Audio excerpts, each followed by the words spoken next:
All right, so get ready, because today we're going to be taking a deep dive into Charles Duhigg's The Power of Habit.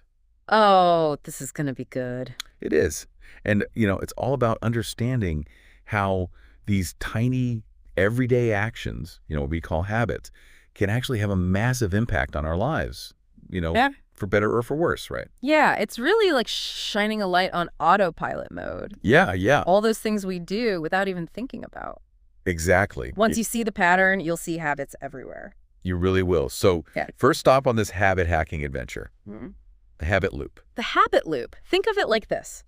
Every habit, it doesn't matter if it's something simple like brushing your teeth Right. to checking your phone a million times a day, it all follows this simple three-step pattern. Yeah. A cue, a routine, and a reward. Good. So it's like a cycle. Something triggers the behavior. Yeah. You do the thing, and then there's some kind of payoff that makes you want to do it again. Exactly. It's Yeah. a loop, a habit loop. And Duhigg, he brings up this really incredible story about Eugene Pauly. And he was this man who, he lost most of his memory because of a virus. Oh, wow. Yeah, he couldn't remember things for more than a few seconds. Oh, no. But here's the thing. Yeah. He could still form new habits. What? Yeah. So, like every day, he'd go for a walk with his wife. Right. And even though he had absolutely no memory of the route, Okay. he could still find his way home. Wait, so how's that possible? Yeah. Like if he couldn't remember where he was going? Well, that's the key. You Right. see, his case and some studies of other patients, like one named H.M.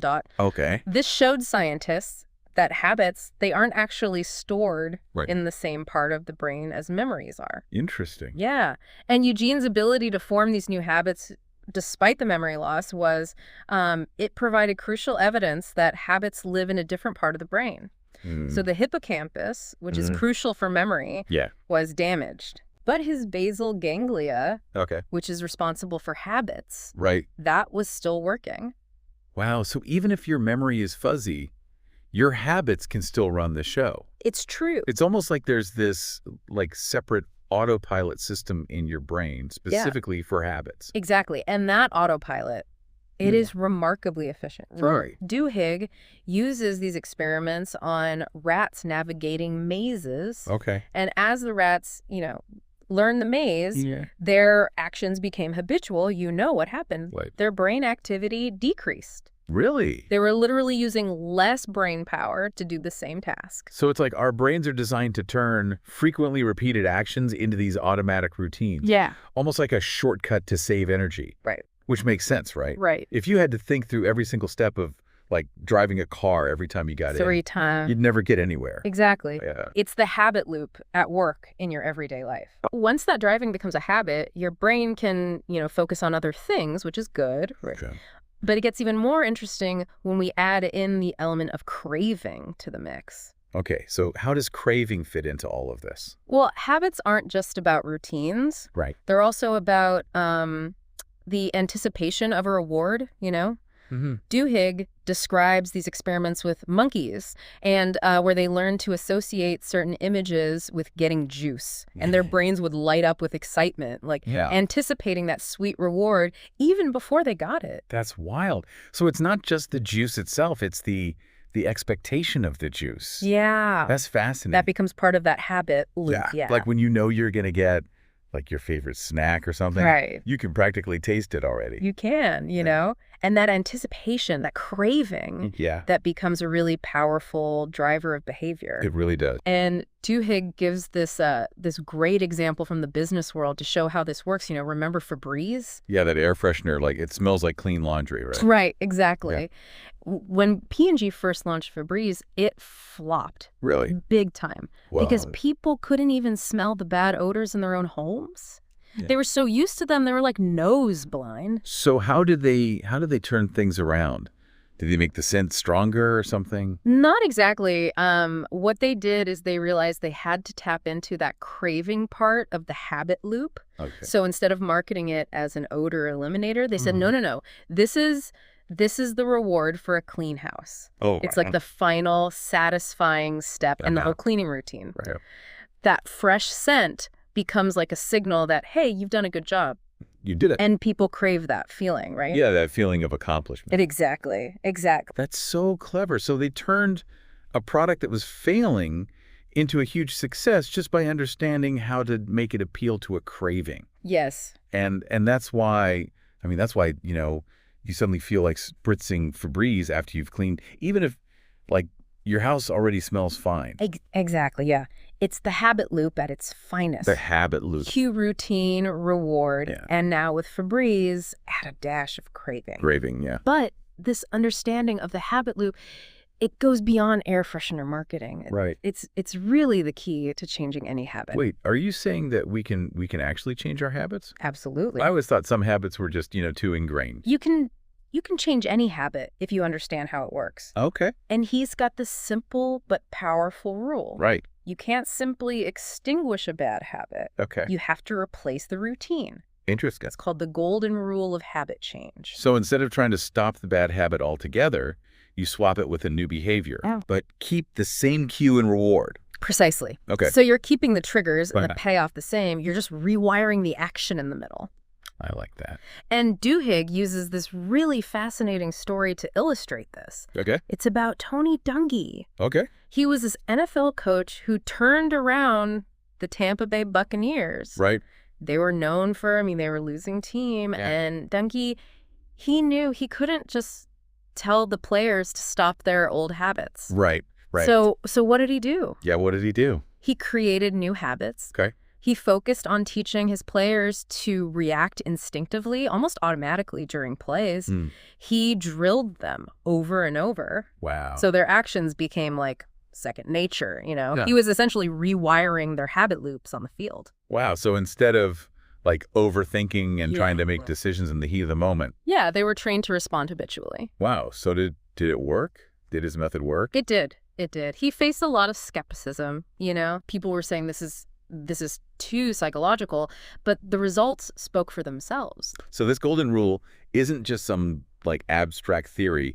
It's something that's been proven to work. Yeah. Like in a high stakes situation. It works. Yeah. That's pretty encouraging. It means even those really deeply ingrained habits, the ones we feel stuck with, can actually be changed. That's right. And the golden rule isn't just for, football players or people trying to break bad habits. It's also a core principle behind programs like Alcoholics Anonymous. Oh, I see. So instead of simply telling someone to, stop drinking, AA, it provides a framework for replacing the drinking routine with new behaviors that provide similar rewards. Exactly. They create this structure to help people identify their triggers and develop those healthy coping mechanisms to deal with urges. So it's all about rewiring the habit loop. But changing a habit, even if you understand how it works, that can't be easy, right?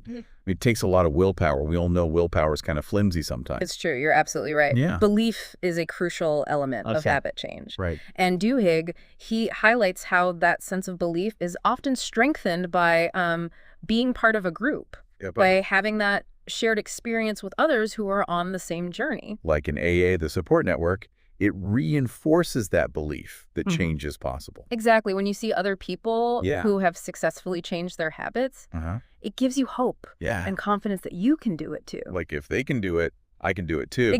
Yeah, exactly. But there's this other fascinating aspect of habit change that Duhigg talks about. Keystone habits. Keystone habits, what are those?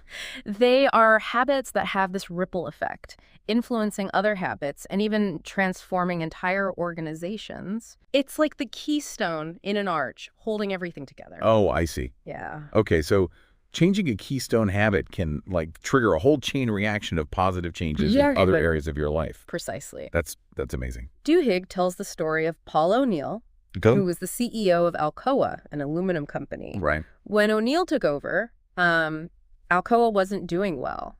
And he surprised everyone by saying that his top priority wasn't profits or productivity, it was worker safety. Worker safety, interesting approach.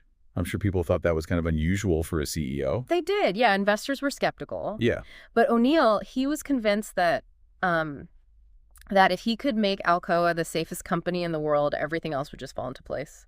And you know what? What? He was right. Wow. So how did focusing on safety change everything else? Well, by making worker safety the priority, he created this culture where employees felt valued and empowered. And this led to, improvements in communication, in problem solving, and overall productivity. Alcoa's profits, they soared, and it became a leader in safety.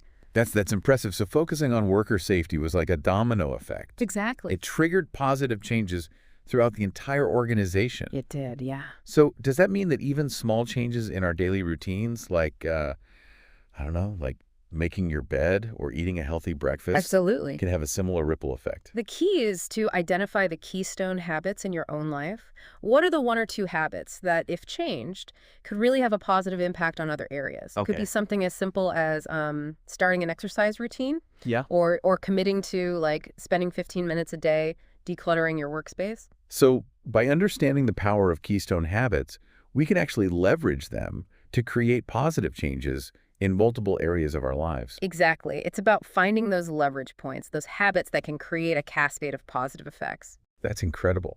But habits aren't just individual, are they? I mean, they're also organizational. That's right. And Duhigg, he dives into how companies like Starbucks, how they use habits to train their employees and shape their corporate culture. It's fascinating. Yeah. And Starbucks is known for, like, its exceptional customer service. Yes.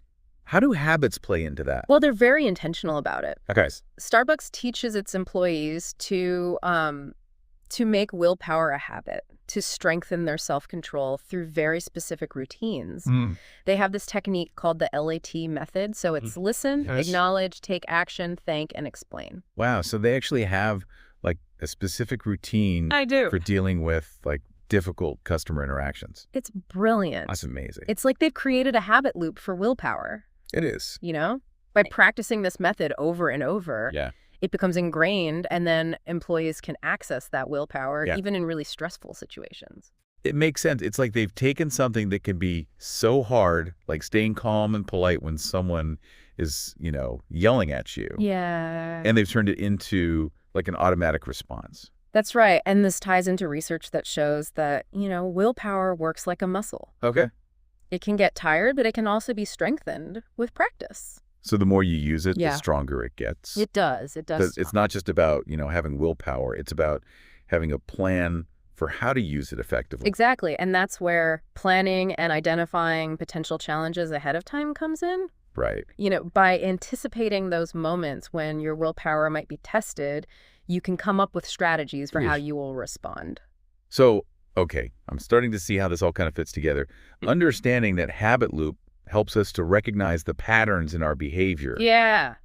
And then we can use techniques like the golden rule or keystone habits to create positive change. But what about when those habits aren't so positive? What about when they lead to, like, harmful consequences? Duhigg addresses that too, and it's a sobering reminder of how powerful habits can be. He shares the story of Rhode Island Hospital, where dysfunctional habits and a culture of these informal rules led to a series of medical errors. Like what kind of errors? Well, in one case, a surgeon operated on the wrong side of a patient's head. Oh my gosh, that's awful. How could that happen? It was a series of small, you know, seemingly insignificant habits and these unspoken rules that over time created a system where these mistakes could slip through the cracks. That's terrifying. It is. It makes you realize how important it is to be aware of the habits that are operating, you know, in our workplaces and in our systems. Absolutely. And leaders, they have a responsibility to be aware of these informal rules and to cultivate a culture of safety and accountability where mistakes can be identified and addressed before they lead to serious consequences. This is definitely making me think about the habits in my own workplace. It should, yeah. But let's switch gears a bit. Duhigg also explores how companies are using data to understand and even predict our habits. And he tells this fascinating, albeit slightly creepy story about Target and their attempts to predict when women were pregnant. Wait, what? How can they predict that? It's all about the data. Okay. Target realized that women go through these major shifts in their buying habits when they're pregnant, and they wanted to capitalize on that. Okay, but how could they possibly know what each individual woman is buying? Target has this vast database of customer information, and they hired this data analyst, Andrew Pohl, who was a whiz at finding patterns in buying behavior. Okay. And he created this thing called a pregnancy prediction score. A pregnancy prediction score? Based on what women were buying. Wow. So they could actually predict, with a certain degree of accuracy, when a woman was pregnant just by looking at her shopping history. Exactly. That's incredible. Yeah. And then they could send her targeted ads and coupons for baby products. That's both impressive and a little bit invasive. It is. It worked. It did. Dang. But Target quickly realized that they had to be really careful about how they used this information. Yeah, I bet. They couldn't just come right out and say, hey, we know you're pregnant. Right. So they started mixing in baby-related coupons with coupons for, like, lawnmowers and electronics. To throw people off the scent. Yeah. Like they were trying to subtly nudge people's behavior without them even realizing it. It's a little unnerving, isn't it? Yeah. It makes you wonder how many other companies are using our data to try to influence our habits in similar ways. It's definitely something to be aware of. It is. But data isn't always used for these manipulative purposes. Sometimes it's used to understand and even promote positive social change. Oh, that's interesting. Yeah. So how do habits fit into, like, social change? Well, Duhigg uses the Montgomery bus boycott, sparked by Rosa Parks' refusal to give up her seat, as a prime example. Okay. You see, her action wasn't just a spontaneous act of defiance. Right. It was a catalyst that tapped into a network of social habits and obligations that had been building for years. So it wasn't just about Rosa Parks as an individual. No. It was about the collective habits of the Black community that made the boycott possible. Exactly. You know, her strong ties, her close friends, her family, crucial in spreading the word about the boycott. But it was the power of weak ties. Weak ties? What are weak ties? Think of it like this.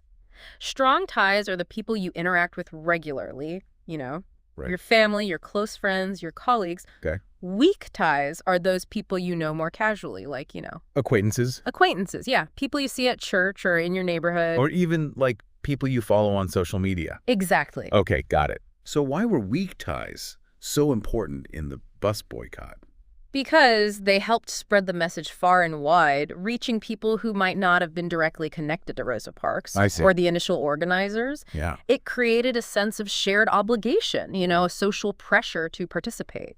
So the boycott wasn't just about individual actions. It was about changing the social habits of an entire community. Of a community, exactly. That's a powerful concept. It is. Yeah. And Duhigg, he draws these parallels to the story of Rick Warren. Okay. And the growth of Saddleback Church, one of the largest churches in the U.S. Right. Warren intentionally designed his church around small groups, knowing that social connections and a sense of belonging would encourage people to make church attendance a habit. So he essentially used habits to build a community, Yeah. making church attendance a regular part of people's lives. Exactly. Exactly. It's a reminder that our habits aren't just personal. Yeah. They're also shaped by the social context that we're in. This is blowing my mind. It's making me see habits everywhere. That's good. But with all this talk about the power of habit, I have to ask the big question. Yeah. If our actions are so driven by these unconscious patterns, do we really have free will? The million-dollar question. If habits are so powerful, where does conscious choice fit in? Right. Duhigg tackles this head-on with two contrasting stories. Okay. One about a man named Brian Thomas who killed his wife during a sleep terror. Oh, wow. And another about a woman named Angie Bachman, a gambler who lost thousands of dollars. Okay, so how do these stories relate to the question of free will? Well, Brian Thomas, he had no memory of the event, and he was acquitted due to the influence of these sleep terrors. I see. It raises the question, you know, can someone be held accountable for an action that is driven by an unconscious habit? So in his case, his habit, or like this, in this case, a sleep disorder, was so strong that it seemed to override his conscious control. Yeah, it brings up that question of whether we can truly be responsible for actions driven by unconscious patterns. That's a tough one. So what about Angie Bachman, the gambler? Well, she was aware of her gambling problem. Okay. But she continued to gamble anyway. Right. And she eventually, you know, accumulated massive debt. And in her case, she was held accountable for her actions. So even though she was driven by a habit, the fact that she was aware of it made her responsible. It seems that awareness is key. Okay. You know, once we're aware of a habit, yeah, we have a responsibility to try to change it. But even if we're aware, I mean, changing those deeply ingrained habits, it can feel impossible. It can. It's like this internal battle between what we know we should do and what our habits are kind of driving us to do. So where do we go from here? If habits are so powerful, how can we, harness that power for good? That's what we're going to explore in the next part of our deep dive. Ooh, can't wait. We'll unpack Duhigg's framework for habit change, delve into the role of willpower. Yes. And uncover even more fascinating insights from the world of habits. So stay tuned. I will. So we've explored this whole habit loop thing, and I have to say, it's pretty amazing how these tiny, often unconscious patterns can have such a huge impact, right? It really is, yeah. From how we brush our teeth to the fate of entire organizations. Crazy. It's all connected. It is. But knowing how habits work, that's only half the battle, right? Right. The real challenge is figuring out how to actually change them. Exactly. Especially, those pesky ones that we know aren't really serving us very well. The ones we want to get rid of. Yeah. So where do we even start? Is there a step-by-step guide to this whole thing, like breaking bad habits and building better ones? Well, thankfully there is. Okay, good. Duhigg. He lays out a really practical framework, a 4-step process All right. for habit change. Okay, 4 steps, I can handle that. It starts with identifying the routine. Okay, that seems pretty straightforward, right? Yeah. Figure out what the habit is, the behavior you want to change. Exactly. So it's about becoming aware of the habit loop itself, pinpointing that automatic behavior that you do without even thinking. Right. Like mindlessly scrolling through your phone. Yeah, or snacking while you watch TV. Oh, yeah, definitely guilty of that. It's about bringing those unconscious actions into the light of awareness. Okay, so step 1, become a habit detective. Observe the patterns. That's step 1. All right, what's step 2? Okay, step 2 is where it gets interesting. Oh, boy. Experiment with rewards. And so you're not just trying to stop the behavior. You're trying to figure out what you're actually getting out of it. Exactly, because remember, the reward, that's what keeps the habit loop spinning, right? Okay. So the key is to identify what the real reward is that's driving the habit. And Duhigg, he suggests, trying different rewards to see what actually works. Okay, can you give me an example? Sure. So let's say your habit is snacking on cookies every afternoon. Oh, yeah, classic. So is the real reward the taste of the cookie itself? Yeah. Or is it, a break from work? Or maybe it's that social interaction of going to the break room and chatting with colleagues. Interesting. Right. So by experimenting, you can pinpoint what that true reward is and then start looking for healthier ways to get that same reward. Okay, that's a really cool way to look at it. So instead of just white-knuckling your way through trying to avoid cookies altogether, you figure out what need the cookie is fulfilling, right? And then you find a substitute that maybe aligns better with your goals. Exactly. Yeah, it's about being strategic, understanding those underlying motivations behind your habits. And Duhigg suggests, keeping a log of your cravings. So write down what you're feeling, what happened right before the urge comes up. Oh, interesting. Keep a detective's notebook. I love that. On your own habits. Turning it into a puzzle rather than a battle of willpower. Exactly. I love it. Okay, so we've identified the routine. We've figured out the reward. What's next? Step 3. Okay, step 3 is all about isolating the cue. The cue. That trigger, that sets the whole habit loop in motion. Okay. So this is where you become a super sleuth of your own behavior, paying close attention to what happens right before you engage in the habit.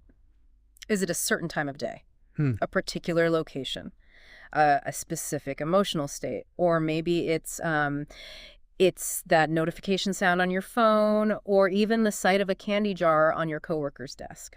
That'll do it. Right. Yeah, so you're basically just trying to figure out what environmental or emotional factors are kind of setting you off. Exactly. You're getting it. And Duhigg gives us this helpful little acronym to remember the 5 categories of cues to look out for: location, time, emotional state, other people, and the action immediately preceding the urge. Okay, I'm writing this down. It's like the 5 W's? The 5 W's of habit formation. Exactly. Location, time, emotion, other people, and preceding action. Got it. Yeah, so by paying attention to those factors, you can start to see patterns emerge, and it reveals those cues that trigger the habit. Okay, I'm ready to become a habit detective. I think you are, and once you know your cues, you can start planning how you'll respond to them. Ooh, good point. Which brings us to step 4, have a plan.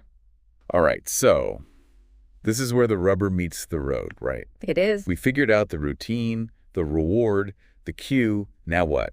Now you create a new routine that you can consciously implement when the cue arises. Oh, I see. So this is where you replace that old automatic behavior with a new intentional one. Okay, so it's like rewriting the script for your habit loop. It is. And Duhigg emphasizes the importance of, actually writing it down. Okay. Make your plan really specific and actionable. Right. Don't just say, oh, I'm going to eat healthier snacks. Say, when I get that 3 p.m. craving for a cookie, I'm going to grab some almonds from my desk drawer instead. Yeah, so having that clear plan is like giving yourself a set of instructions for those moments of temptation. Almost like programming your autopilot to make a different choice. Exactly. It's also about anticipating those potential obstacles. Right. And planning how you'll overcome them. Right. So if you know you always reach for sweets when you're stressed. Yeah. You might come up with a list of alternative stress relieving activities. That's right. Yeah, like going for a walk or listening to music. Or, I don't know, screaming into a pillow.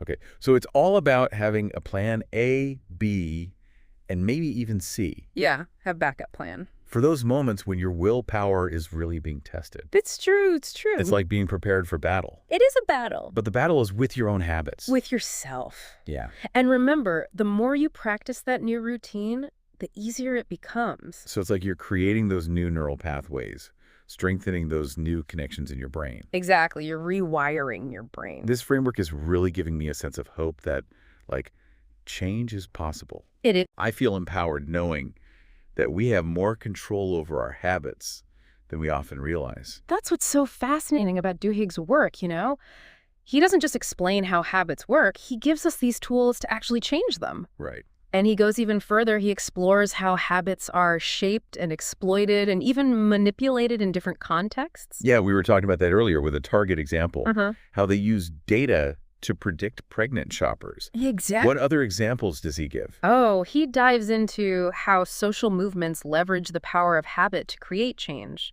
How companies like Starbucks use habits to train their employees and build a strong corporate culture.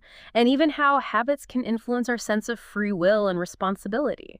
It's mind-blowing, isn't it? How habits are woven into the fabric of our lives, both, on a personal level and on a larger societal scale. Yeah, it's fascinating, and understanding them is key to unlocking our potential for, personal growth, organizational change, even societal transformation. It makes you realize that we're not just creatures of habit. Right. We're also creators of them. We are. We have the power to choose which habits we want to nurture and which ones we want to change. It's a message of empowerment, and Duhigg, he reminds us that even small changes in our habits, they can have a ripple effect. Right. Leading to big changes over time. It's never too late to start building better habits. I love that. So it's like a reminder that we're all works in progress. Yeah. And we have the power to shape those works of art into something we're truly proud of. But speaking of shaping ourselves, we talked about willpower earlier. Yeah. And how it can be strengthened like a muscle. Yes. How does that actually work? Well, Duhigg delves into the research on willpower. Okay. Suggesting that it operates much like a muscle, meaning it can get tired and depleted, but it can also be exercised and strengthened over time. So the more you use it, the stronger it gets. Exactly. Like any other skill, the more you practice, the better you get at it.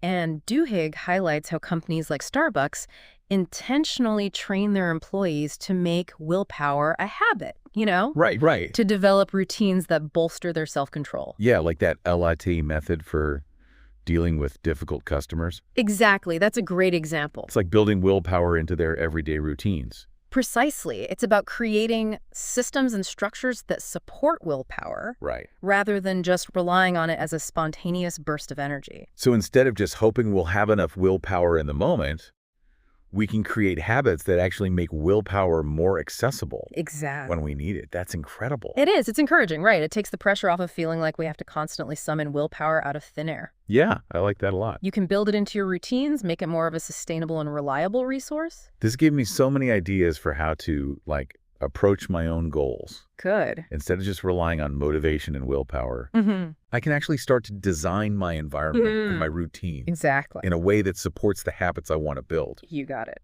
That's the beauty of understanding this whole power of habit, right? Yeah, it is. It gives us this framework for taking control of our lives and creating the future we want one small habit at a time. That's right, one step at a time. Okay, so we've covered the habit loop. We've talked about the golden rule of habit change, keystone habits, the power of belief and social connections, even how to train our willpower. We have.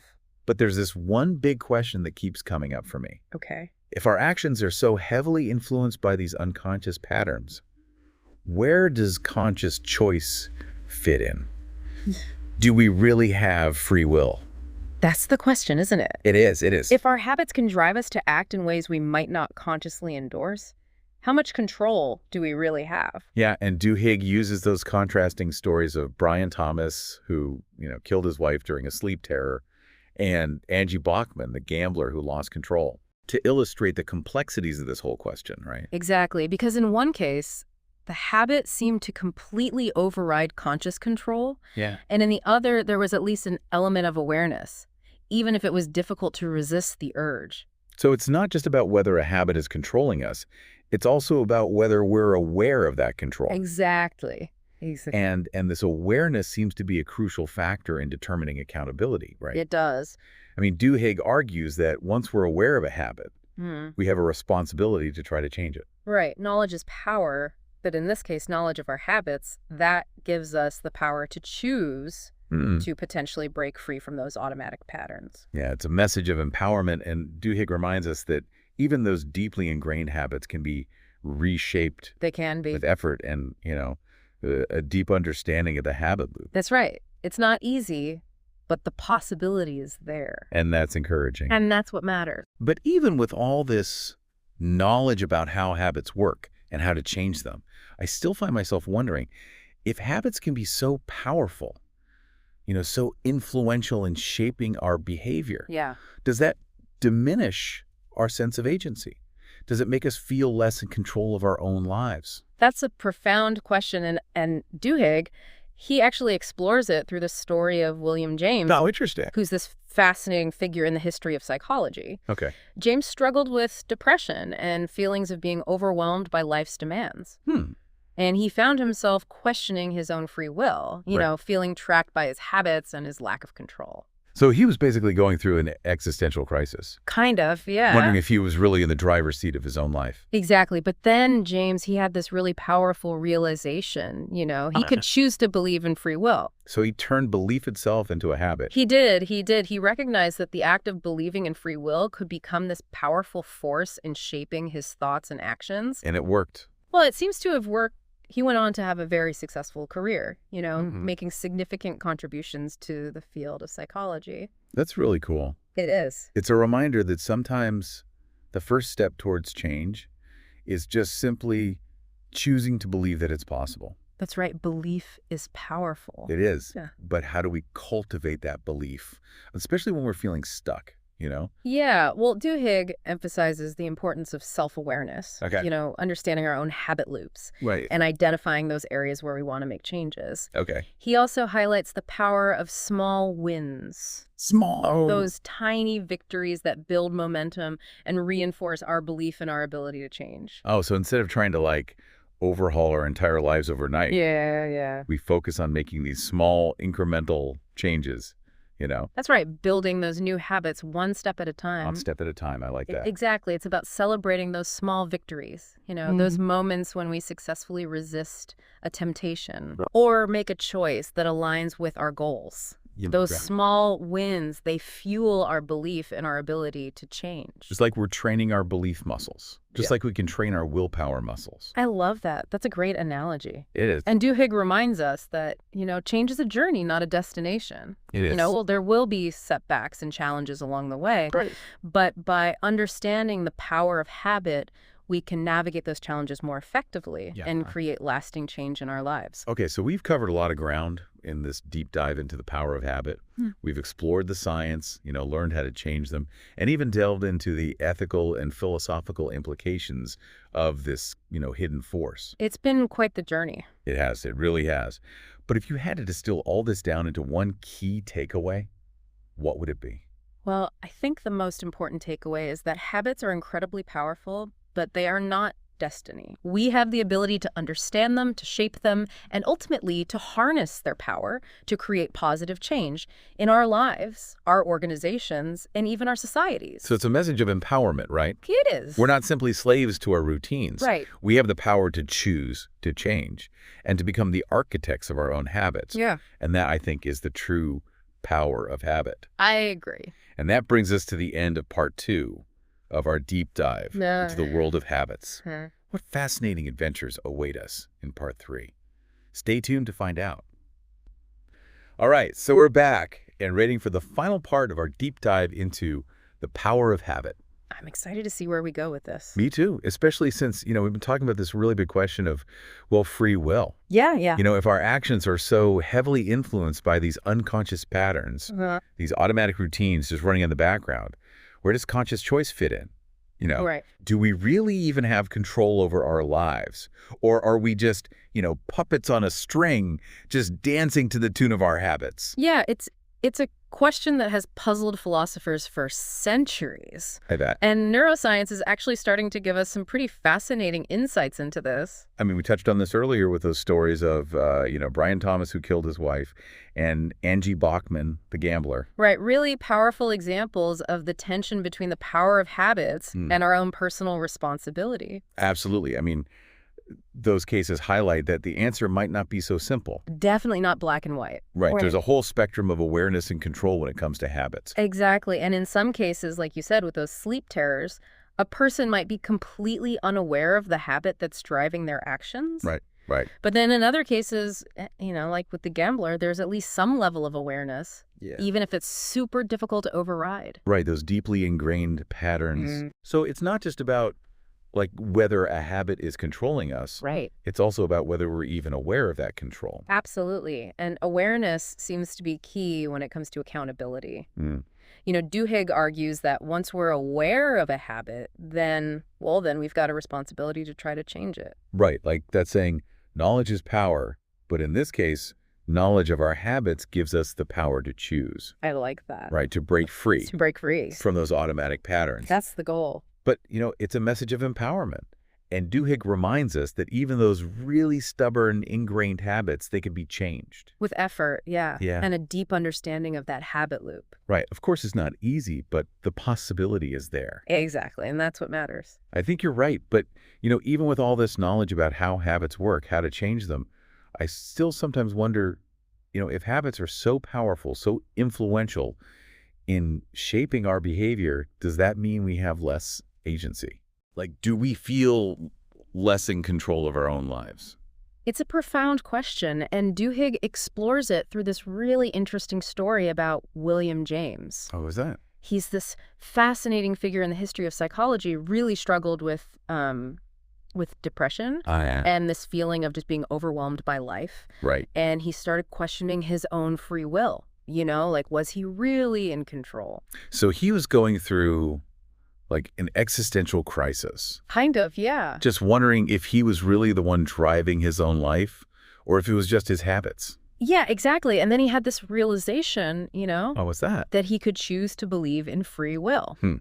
He turned belief itself into a habit. He did. It's fascinating, right? It is. He decided that the act of believing in free will, that could be a force in shaping his actions. And it worked. Well, it seems to have worked for him. He went on to have a successful career. Wow. And made some really important contributions to psychology. That's a great story. It is. And, it's this reminder that sometimes the first step towards change is simply choosing to believe it's possible. Yeah, belief can be so powerful. It really can. But how do we do that? How do we cultivate that belief, especially when we feel stuck? Well, Duhigg, he emphasizes self-awareness. Okay. Understanding those habit loops and picking out those areas where we want to make changes. Okay. But he also talks about these small wins. Small wins, I like that. Tiny victories that build momentum and reinforce our belief. Oh, I see. That we can actually change. Okay, so instead of trying to change everything at once. Everything, yeah. We just make these small incremental changes. That's it, yeah. Build those new habits one step at a time. One step at a time. And you celebrate those small victories along the way, like when you resist a temptation or you make a good choice that aligns with your goals. Yeah. All of that fuels our belief in our ability to change. It's like we're training our belief muscles. I love that analogy. Keep going. Just like we can train our willpower muscles. Exactly. Exactly. And Duhigg reminds us that change is a journey. It's not this destination. Right. We're going to have setbacks and challenges along the way. Oh, for sure. But by understanding this power of habit, we can navigate those challenges and create lasting change. You know what? This whole conversation has been so eye-opening. It really feels like we've gone on this incredible journey. It has been a journey through the world of habits. Exactly. We've explored the science, we've learned how to change our habits, and we've even tackled some pretty big questions like free will and the ethics of all this. It's a lot to think about. It is. Yeah. But if you had to boil it all down to one key takeaway, what would it be? What's the most important thing for our listeners to remember about the power of habit? I think the most important takeaway is that habits are powerful, yes. Yeah. But they are not our destiny. I love that. We have the ability to understand them, to shape them, and to harness their power for good. It's a message of hope. It is. An empowerment. A reminder that we're not just, stuck in our routines. We have choices. We do. We have the power to choose, to change, to become the architects of our own habits. That's the power of habit. And that's a wrap on our deep dive into the power of habit. We hope you've enjoyed exploring this fascinating world with us and that you're feeling inspired to take control of your own habits. Remember, even those small changes can have a big impact. So what one habit will you choose to change? Until next time, keep those habit loops spinning in the right direction.